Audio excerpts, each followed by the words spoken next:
sekelas menteri, Raja Juli namanya, Menteri Kehutanan, tapi kelakuannya sekelas buzzer.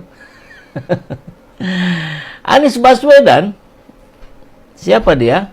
Rakyat, sama kayak yang lain, sama ratusan juta rakyat Indonesia, tapi dia komentarin dengan cara-cara level yang sangat norak gitu. Jadi Anies Baswedan bicara di UGM, kemudian dianggap bahwa ini bukan tempatnya untuk menyindir-nyindir. Masa seorang Raja Juli masih kepanasan sama rakyat yang bernama Anies Baswedan, tidak punya apa-apa dia, Anda punya segalanya, Raja Juli. Padahal Anda ini seorang menteri, Anies itu bukan siapa-siapa raja. Oh, namanya raja lagi ya, luar biasa. Ya habislah. Anda tidak perlu harusnya posting-posting begini. Level menteri itu tidak perlu mengomentarin hal-hal yang seperti ini. Tidak level gitu. Tapi dengan begini, Anda menempatkan diri bahwa saya adalah buzzer. Kan gitu. Memang kelakuan Anda ya kelakuan buzzer selama ini pun kita lihat begitu. Kan? Terutama di eranya Jokowi kan.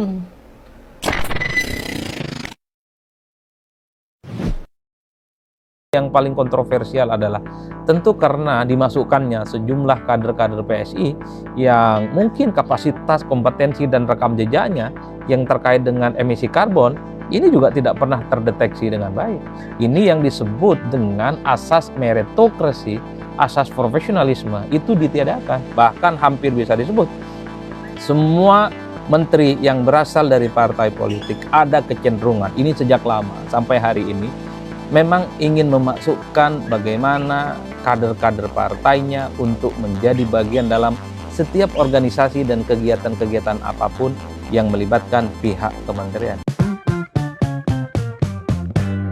Bismillahirrahmanirrahim. Assalamualaikum warahmatullahi wabarakatuh. Kali ini saya mau bicara tentang keputusan politik kontroversial yang dibuat oleh Menteri Perhutanan yang sekaligus Sekjen PSI Raja Juli Antoni terkait dengan sejumlah kader-kader PSI yang dimasukkan dalam struktur organisasi yang disebut dengan Operation Management Office Indonesia, Forestry and Other Land Use, NET-SING 2030.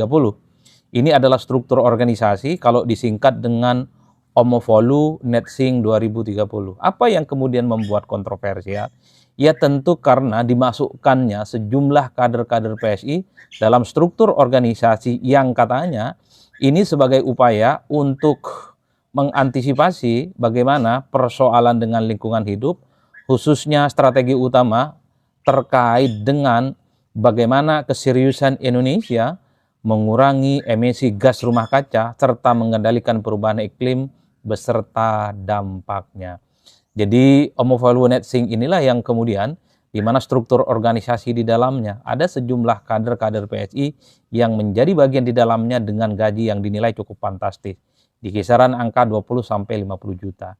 Ini yang kemudian menjadi bulan-bulanan belakangan ini karena saya kira beberapa aspek yang kemudian diperbincangkan karena tentu di tengah upaya efisiensi yang ingin dilakukan oleh pemerintah khususnya Prabowo Subianto sebagai presiden. Tapi di sejumlah kementerian ada struktur organisasi yang justru ini membengkak dan tentunya ini akan membebani APBN kita di masa-masa yang akan datang. Berbagai kalangan sudah mulai merespon ya. Misalnya politisi Golkar, Pak Firman Subagio mengatakan ini tentu layak untuk dijelaskan kepada publik ya. Soal masuknya sejumlah kader PSI dalam struktur Volunet SING 2030 itu didasarkan atas apa? Bukankah mengurus terkait dengan emisi karbon ya supaya bagaimana terkait dengan lingkungan hidup di masa yang akan datang, terkait dengan perhutanan di masa-masa yang akan datang.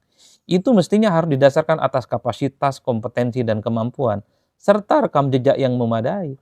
Bukan didasarkan atas misalnya kesamaan partai, bukan hanya didasarkan atas kesamaan-kesamaan kepentingan politik. Sejumlah pihak sudah mulai bereaksi. Salah satunya muncul dari politisi Golkar itu. Yang kedua misalnya kita juga bisa melihat bagaimana Wakil Ketua Komisi 4 Alek Indra Lukman juga mempertanyakan soal komposisi dari tim yang disebut dengan Volunet SING 2030 ini. Inilah yang kemudian menurut saya menimbulkan kegaduhan-kegaduhan dan kontroversi yang tidak berkesudahan hingga saat ini.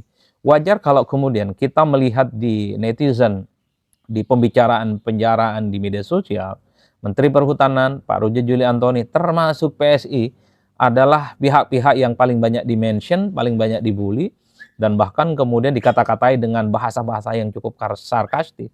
Inilah yang kemudian menurut saya ada sesuatu yang paradok.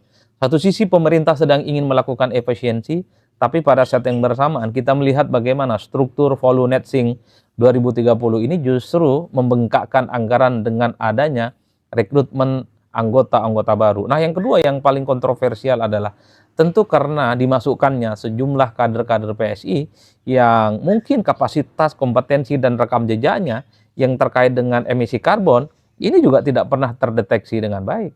Ini yang disebut dengan asas meritokrasi, asas profesionalisme itu ditiadakan.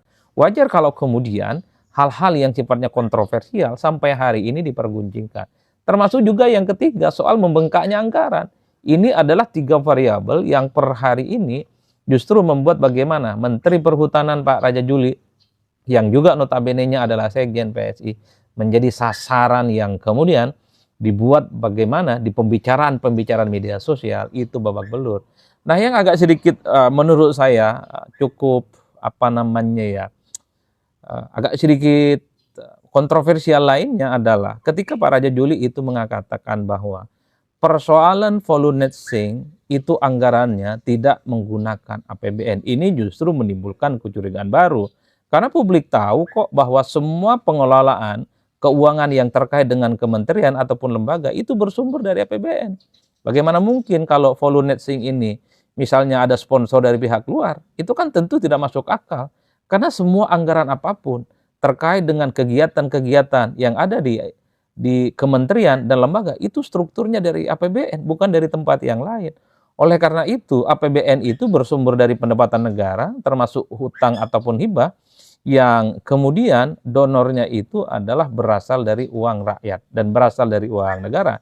Justru ini agak sedikit mencurigakan kalau anggaran kementerian itu dibiayai oleh pihak-pihak sponsor, dibiayai oleh pihak-pihak eksternal dari kementerian. Ini bisa masuk gratifikasi. Ini bisa masuk dalam kategori suap yang mestinya harus hati-hati.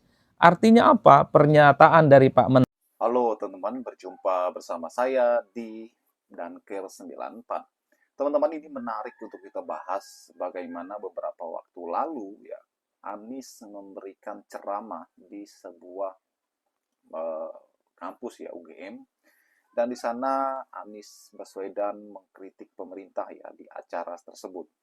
Ini acara bersama dengan mahasiswa, teman-teman. Namun yang menarik adalah video Anies ini viral kemana-mana, teman-teman, dan ditanggapi oleh salah satu politikus PSI, yaitu Juli Raja Antoni. Juli Raja Antoni ini adalah kader PSI, yaitu Sekjen, yang juga sebagai Menteri Kehutanan saat ini, teman-teman. Dan anehnya dan lucunya adalah Juli itu mengkritik apa yang dilakukan Anies. Lucu juga ya, ada pemerintah mengkritik rakyat, ya kan? Yang seharusnya Anies mengkritik pemerintah, teman-teman. Ya, yang di sini pemerintahnya adalah ya Juli itu tadi, ya kan? Juli Raja Antoni itu pemerintah. Masa ya pemerintah nanggapin kritikan dari Anies Baswedan? Disinilah letak bobroknya, teman-teman. Letak aneh dan lucunya kader-kader PSI ini. Jadi seolah-olah mereka itu anti kritik ya, seolah-olah mereka itu tidak bisa dikritik, teman-teman.